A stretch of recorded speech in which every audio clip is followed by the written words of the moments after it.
Welcome to our channel. Today we explore the fascinating world of data scientists. If you love numbers and technology, this career might be for you. Let's dive into what it takes to become a data scientist. A data scientist is an expert in data analysis who uses statistical techniques, machine learning, and programming to extract useful insights from large amounts of data.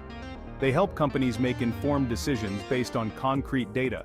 To succeed as a data scientist, it's essential to master programming languages like Python and R, as well as database manipulation tools like SQL.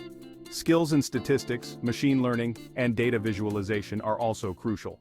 Most data scientists have a degree in computer science, statistics, mathematics, or a related field.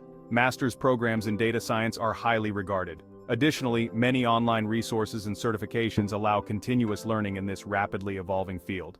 Data scientists can work in various sectors including IT, finance, marketing, and healthcare. They can be employed by large companies, startups, consulting firms, or work as freelancers. The work environment is often dynamic and collaborative, with remote work opportunities. The career of a data scientist is both challenging and rewarding, offering numerous opportunities for career growth. If you want to explore and analyze data to extract valuable insights, this career is for you. Thanks for watching. Don't forget to like, subscribe, and stay tuned for more career insights. Thanks for watching. Subscribe for more inspiring videos.